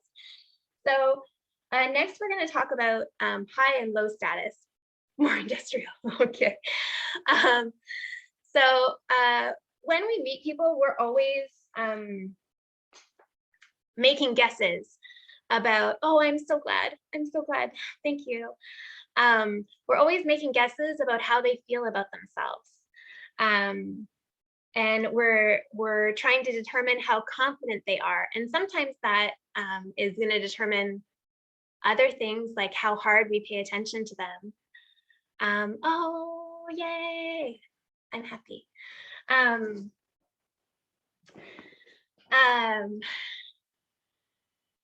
So low status folks.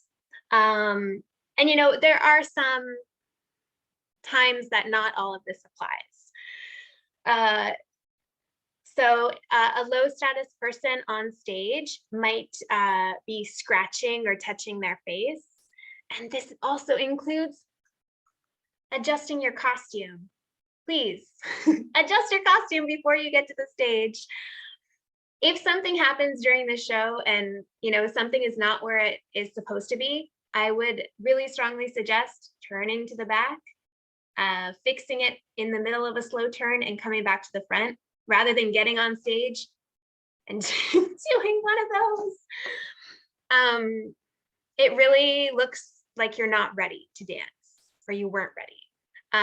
Indirect pathways, so meandering, eye contact and then breaking eye contact, fidgeting, being small, long rambling sentences or movements. The middle of the body is often contracted. Sometimes asymmetry can be low status.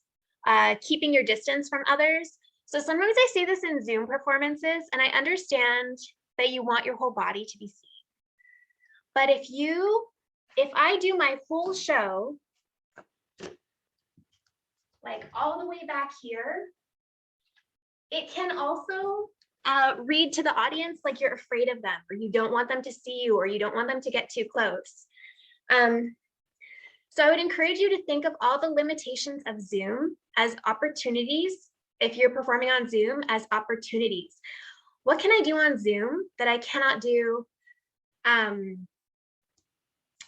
like on a stage? So for example, yesterday I was in a show and I got right up close to the camera and then I put a hat on.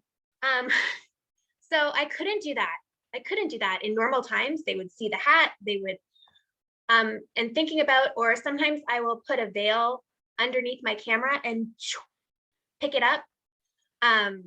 Things like that. I did a Beauty and the Beast piece and I hid a carton of eggs for when the mom, so I was in my beautiful belly dance costume and then I crouched down, put on a little head covering and had my, I need 6 eggs.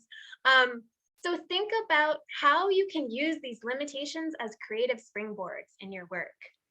I thought it was cute. So low status people, keeping your distance from others, shifting from foot to foot. So sometimes I see this on stage when people walk, yeah, you can hide so many props, like right up under your computer. It's like, it's an opportunity if we think of it that way. Or I loved Melissa Gamal is one of my besties, and she did a show, and she used the Zoom filter for black and white for her golden era piece. Genius, genius. You can't do that in real life. Can't put a filter over everyone's eyes in real life, but you can do it on Zoom. And she also was really brilliant. Who else did this? Anna Das of Montreal. Bringing, if you want to really focus on your belly or your tummy technique, you can use the camera. You can get right up close. Like, there's options. We have options on Zoom. So much more I want to talk about. We're running out of time. Repetitive hand gestures, saying before you speak, or but in dance we have those little kind of hiccupy movements, maybe. Feet close together, toes pointed in. So these are all low status ways of moving. High status. So when I think of the dancer who embodies this really well, Esmeralda comes to mind. She is always moving as a high status person. She's amazing. She's brilliant. Every class I've ever taken with her has been amazing. I just think she's genius. So high status, your head is still, deliberate movements and pathways. You're focused. You are confident with your eye contact, and you break eye contact confidently as well. Don't try and look over people. You can do it, it's easier in Zoom, but if you're in person, do not try and look over people's heads. You just look scared. Honestly, I'm sorry to say it. That whole like, oh, just look over their heads. If you're in an arena, maybe, but otherwise you can tell. You can tell if someone is looking at you and connecting and staring into your soul, and if they're looking over the top of your head. If anyone tells me that they can't tell, I will not believe you. They minimally react to others. They have a wide stance. They gesture infrequently, but purposefully. The middle of the body to the throat is very large. They comfortably invade the space of others. They pause and comfortably sustain silence. So that's, especially Esmeralda is great at those pauses and at telling you, you will hear this, you will not hear that. This is important, that is not important. And that's also part of developing your artistic voice, because you're painting the music as a dancer. You're telling them, oh, that accent, don't even listen to that, that's nothing. Or, hey, this is really important. So we're gonna dance this next section. As I'm gonna call out high status, low status, and I want you to switch as we're dancing. So sometimes you're going to be high status, purposeful, direct, confident, long, big, expanded, pausing comfortably. And other times, deliberately, I want you to do it low status. So fidgety, indirect, hiding, back of the room, meandering, scratching, all that kind of stuff. And if you can think of another way to express these ideas, feel so empowered to do that as well.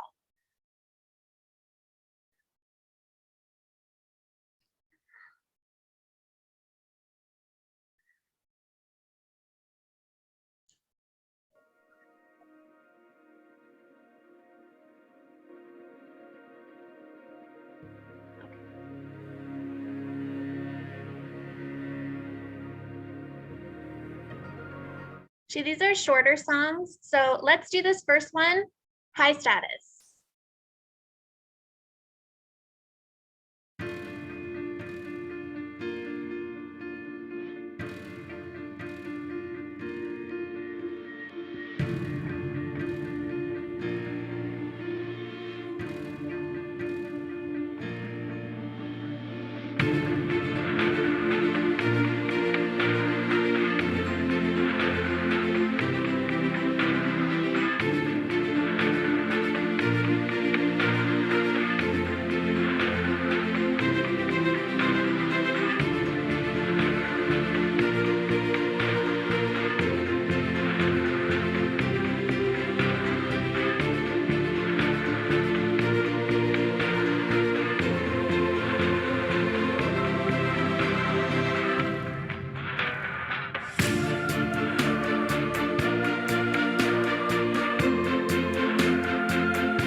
Okay, so we're gonna do the same song, Low Status.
Okay. So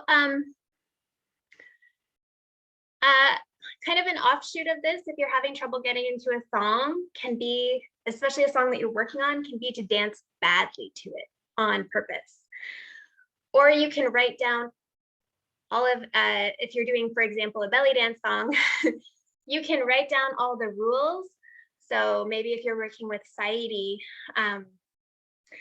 and you want to think about dancing on the rhythm, putting in regional steps or gestures like the horse step, making it heavy, making it juicy, focusing on the hips, not working too hard in releve. And then do a dance, the warm up, breaking all those rules. That can be another way to just creatively break out of your patterns a little bit, or to like not be as intimidated by the piece.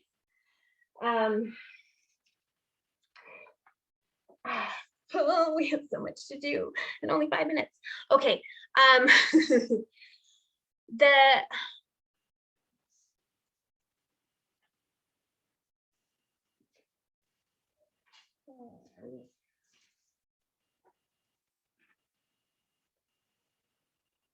Okay, we didn't get into the light source, but I just wanted to talk about, oh, sorry, that was Breath and Life by Audio Machine, who is Paul Dinlatier, who is Jelena's husband.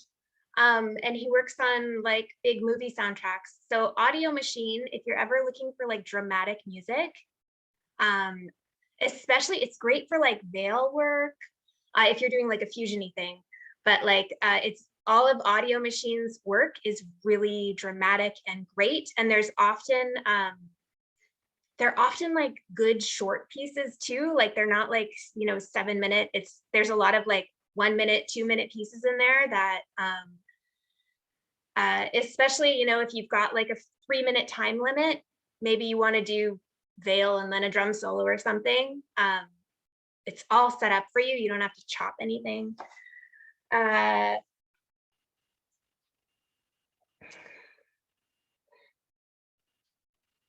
So the light source, I just want to speak on briefly because I don't think we often think about light sources very much when we're dancing, and how these can inform and change. So, for example, I don't know if this will be. Okay, so I have my light source here. I'll move this over a little bit. So how does thinking about, and you can do this with like a flashlight or any kind of light you like, but so turning it on, observe the quality of light and the properties of the instrument. So the weight, the color, the way the instrument can speak. So actually I just discovered if I wave my hands, it will change how the light is playing on my face. And you want to play with it until something strikes you. And then think about, you could do more light sources, more or less. Mei Yang was in one of my shows recently, and she actually just had someone, you'd have to do a flash warning. It was so effective. She just had someone turning on and off the light switch in the room she was in. It was so effective because it chopped up all of her movements. So low tech, so smart. And it, you can think about, I'm going to move this, it's giving me a little, but think about, for example, if you've seen Tarantino's,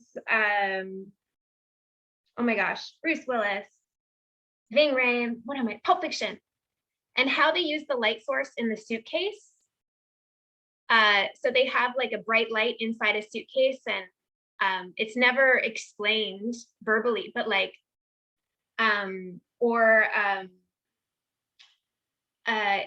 I've had also hiding, this is a great one for holiday events. If you can hide by the dollar store strings that have like a battery pack in them, you can actually weave them into your costume and then have a moment, ding, where you turn them on. If you use LED props, so thinking about, this is another, I wanted to talk about beats. Yes, so think about your lights when you're lighting your piece and play and explore, like all of these things can just amp up what you're doing. So thinking about the beats as well of the piece. So for example, when I come in with LED wings, I will usually obscure them behind my back. The first beat, or the first, it's like an actor's measure, right? You have like beats in comedy when you're like delivering or theatrical timing as well. So the first beat is often me revealing the wings, or you can go the other way. The wings are covering you and the first beat is you revealing the costume. But think about building in these moments of drama to your pieces. So I reveal the wings and then I start to show what the wings can do. And then at a dramatic moment in the music, I turn them on, right? So I'm not going to come out, and it's even better if you can coordinate with, if you have a sound or a tech person who supports your vision, if they can dim slightly the lights at that moment, if you can coordinate with them, or if you're at home and you have someone who can adjust that with you. So that may even be not turning, that may be like lighting your space really bright. And then for the LED part, turning off some of the, if you don't have a dimmer, you can do it that way. So like have a really bright space and then just turn a couple lights off. When you're thinking of and then props, because I know I also, sorry, asked you to bring a prop today. Think about the quality of the prop. So like handle it, notice it from all sides, all angles. Does it have a front and a back? Does it have a top and a bottom? Can you play with those perceptions? What is the most interesting thing about your prop? Does it change shape? Does it make sound? How does it react to light? Does its color interest you? If you set it down and walk around it, what do you notice? Think of all the discoveries you can make about your prop and then make a moment using the ones that you find most striking. So for me on stage, like for example, when I see someone working with a veil, I have seen a veil used to represent a butterfly. I've seen it bundled in someone's arms to represent a baby. It doesn't have to be just literally, you know what I mean? The same way if you handed a child a towel and they were playing with it and it would be sometimes it's a cape, you know, and sometimes it's a hat, and sometimes it's a skirt, and sometimes it's wings. I would encourage you to really see the properties of your prop like in a grander way, instead of course it's wonderful to like learn tricks and moves from other people, but I would also encourage you to just get out and play with whatever you're using.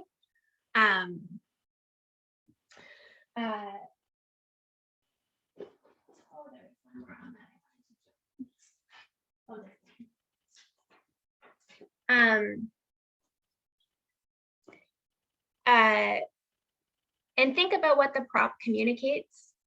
How does it teach you about movement? What can it reveal or conceal?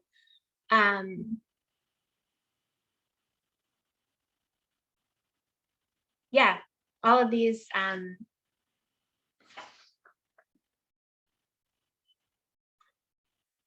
Yeah, finding the rhythm and the energy in your prop.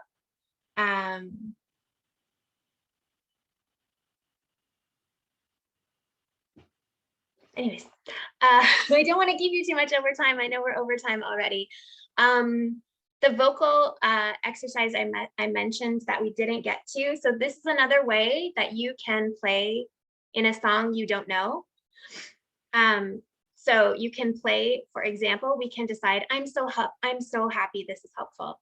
So we can decide, okay, we're just gonna play. So a 3-way, you can break it down really easy, is percussion,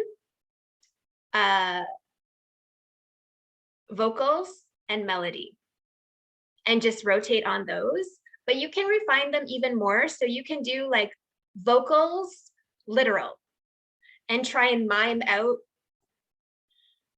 I saw you at the store.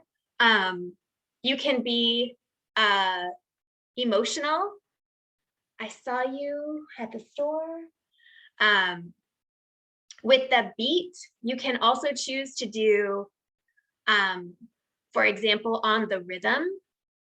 So sidey, doom tech, doom doom tech, doom tech, doom doom tech. Or you can choose to do just the beat.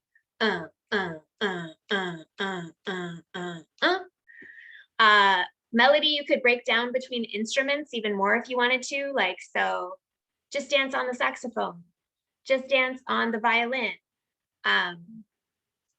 So that can be another way into your song to be like, okay, I'm just going to dance the whole thing on percussion and figure out where the most impressive, where I feel it strongly the most. Or you can oscillate and explore that way. It can be another way to get into the song and figure out what parts are important to you. And yeah, so I hope I hope today was helpful. I'm going to be sending notes and all of those things. But maybe I hope you have some new ideas to play with. Oh, I'm so happy. Oh, yay. I'm so happy. I was really working really hard, and I really hoped it would be, oh, friends, I'm grateful for you for filling my bucket right now. Oh, I'm so happy. So I'm going to be sending you my pages and pages of notes. Like anything, it's a tool and it's meant as a gift. And when I give you a gift, I don't expect anything from it. If it works for you and if you can use it, please do. If it doesn't, please take what works for you and throw out everything else. Or like, if you want to tuck it away so you can come back and see if it has any value in, a year from now or something, that's okay too. But oh, I'm so happy. Thank you so much for investing the time in coming today. I really, really appreciate it. Oh, friends, please message me if you have any questions, you can't find anything, or you're like thinking about it in a week and you're like, oh, that's really not clear to me now what was meant by that. I'm so happy to talk about dance and inspiration anytime. Thank you, thank you, thank you so much. I'll turn